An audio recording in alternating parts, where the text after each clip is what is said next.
প্রিয় দর্শক, গত 13 জুন একটি বৈঠক হয়েছে ডক্টর মোহাম্মদ ইউনূস এবং বিএনপির ভারপ্রাপ্ত চেয়ারম্যান তারেক রহমানের সঙ্গে লন্ডনে। সেখানে একটি বিষয় হয়তো আপনারা ভুলে গেছেন বা এড়িয়ে গেছেন, সেই বিষয়টি আমি আপনাদের সামনে তুলে ধরার চেষ্টা করব। ডক্টর ইউনূসকে একটি বিশেষ উপহার দিয়েছিলেন তারেক রহমান, এবং সেই বইটি তিনি কেন উপহার দিয়েছিলেন এবং সেই বইটি আসলে কি বার্তা দেয় আমাদেরকে, সেটি আমরা জানার চেষ্টা করব। তো বন্ধুরা, চলুন জেনে নেওয়া যাক। বৈঠকে তারেক রহমানকে ডক্টর ইউনূসের প্রধানমন্ত্রীর সমপর্যায়ের অভ্যর্থনা এবং একই সঙ্গে সরকার ও বিএনপির যৌথ বিবৃতি প্রকাশ রাজনীতিতে স্বস্তির পরিবেশ সৃষ্টি করেছে। তবে সেটি এখন ঐক্যমত কমিশনের জামায়াতের একটি বাধার কারণ হয়ে দাঁড়িয়েছে। এর বাইরেও এই দুই নেতার বৈঠকে তারেক রহমানের পক্ষ থেকে ডক্টর ইউনূসকে দেওয়া দুটি বই ও কলম সবার দৃষ্টি কেড়েছে। তবে সেই দুটি বই সম্পর্কে অনেকেই জানেন না যে সেই দুটি বই আসলে কি বই এবং সেই বই দুটি আসলে কি বার্তা দেয় ডক্টর মোহাম্মদ ইউনূসকে। চলুন সেটি আমরা জানার চেষ্টা করি। এই রহস্যময় দুটি বই আসলে কেন তিনি উপহার দিলেন, এটি কি শুধুই মাত্র একটি উপহার নাকি কোনো একটি বিশেষ বার্তা দেয় বাংলাদেশের মানুষকে। এই বিশেষ বই দুটি কি, সেটি হলো একটি no one is too small to make a difference এবং একটি হলো নেচার ম্যাটার্স।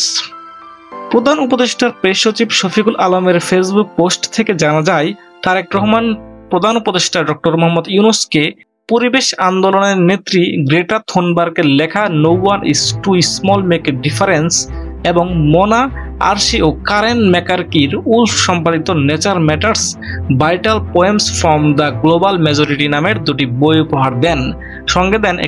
সঙ্গে দেন একটি কলম।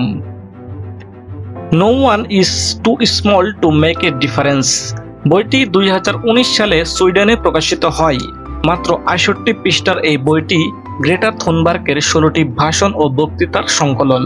কিন্তু প্রশ্ন হলো, মাত্র 17 বছর বয়সী একজন মানুষের একটি লেখা একটি বই কেন ডক্টর মোহাম্মদ ইউনূসকে তারেক রহমান উপহার দিলেন? বইটির বিভিন্ন বক্তৃতায় গোটা পরিবেশ ও জলবায়ু সুরক্ষার গুরুত্ব এবং পরিবেশ রক্ষার এই দায়িত্ব যার যার অবস্থান থেকে এখনই শুরু করার গুরুত্ব তুলে ধরেছিলেন তিনি। বইটিতে তিনি লিখেছেন, কেউই এই দায়িত্ব পালন ও পৃথিবীকে রক্ষা করার আন্দোলনের ক্ষুদ্র অংশীজন নয়। যে যত ক্ষুদ্রই হোক না কেন, এই আন্দোলনের মাধ্যমে পৃথিবীকে বদলে দিতে পারে। বইটিতে স্কুল পড়ুয়া গ্রেটা থুনবার্গের পরিবেশ রক্ষায় তার স্কুল ত্যাগের ঘটনা এবং প্রতিদিন সুইডেনের সংসদ ভবনে একাই প্ল্যাকার্ড হাতে দাঁড়িয়ে থাকার কথাও তুলে ধরেছেন।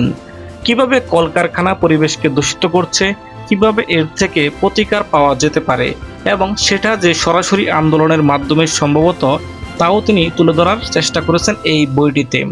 তিনি বইটিতে লিখেছেন, প্রতি শুক্রবার স্কুল শেষে তিনি সুইডিশ সংসদের সামনে যেতেন আর ভাবতেন, পড়াশোনা করে কি হবে যদি আমাদের কোনো ভবিষ্যৎই না থাকে। স্কুলেই এই বিষয়বস্তু পড়ে কি হবে যদি চমৎকার বিজ্ঞান ও স্কুলে পড়ালেখা আমাদের সমাজ ও রাজনীতিবিদদের জাগাতে না পারে।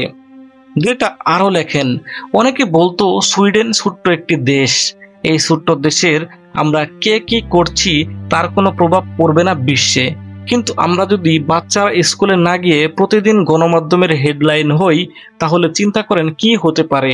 এটাই হবে যা আমরা চাই। এখনই সময় আইন ভাঙ্গার, এখনই সময় বিদ্রোহের।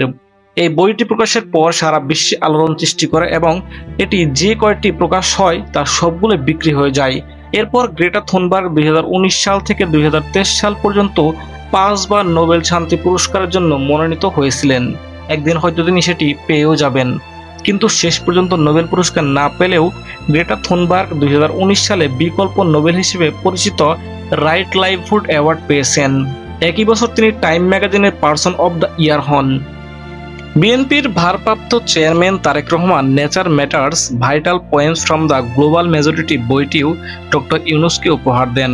মোনা আরশি ও কারেন ম্যাকার্থি সম্পাদিত বইটি প্রকৃতি ও প্রাণ সুরক্ষা আন্দোলন নিয়ে কবিতার সংকলন।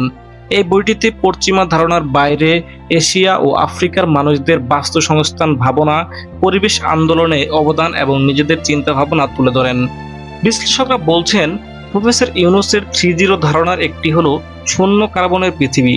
তারেক রহমান মূলত এই বইগুলো উপহার দিয়ে বোঝাতে চেয়েছেন বিএনপির জলবায়ু পরিবর্তন ও পরিবেশ নিয়ে পশ্চিমা ধারণা ও এশিয়া আফ্রিকা কেন্দ্রিক সম্যক ধারণা রাখে। যদি বিএনপি ক্ষমতায় যায় তাহলে ডক্টর ইউনূসের শূন্য কার্বন ধারণার পাশাপাশি তার চিন্তা ভাবনা দেশে ও বিদেশে প্রতিষ্ঠায় সহযোগিতা করবে বা তাকে দেশ গড়ার কাজে লাগাবে। এই বিষয়ে লন্ডনের ওয়ারউইক বিশ্ববিদ্যালয়ের গবেষক ইমরান আহমেদ বাংলা নিউজকে বলেন, বই ও কলম উপহার বিষয়টির সঙ্গে বহুমাত্রিক দৃষ্টিভঙ্গি যুক্ত। জলবায়ু কর্মী গ্রেটা থুনবার্গের no one is too small to make a difference ও nature matters vital points from the global majority বই দুটিকে খুব সচেতনভাবে বেছে নেওয়া হয়েছে।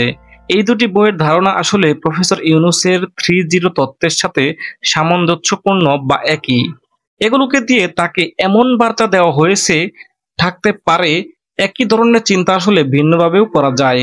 আসলে এমন উপহারের মাধ্যমে তারেক রহমান যেমন একদিকে প্রফেসর ইউনূসের প্রতি সম্মান জানিয়েছেন, আবার একই সঙ্গে তাকে তার প্রকৃত ক্ষেত্রও স্মরণ করিয়ে দিয়েছেন। তিনি এটাও স্মরণ করিয়ে দিতে চেয়েছেন, এইসব ছোটখাটো রাজনীতি আপনার জন্য নয়, আপনি বরং বিশ্বের আরো বড় বড় সমস্যা আছে সেগুলোর দিকে নজর দিন। আপনি একজন বড় মানুষ, আপনি পৃথিবীর সমস্যা নিয়ে কাজ করবেন এবং আপনার নিজস্ব একটি ক্ষেত্র রয়েছে, আপনি সেখানে কাজ করলে পৃথিবী আপনার দ্বারা উপকৃত হবে।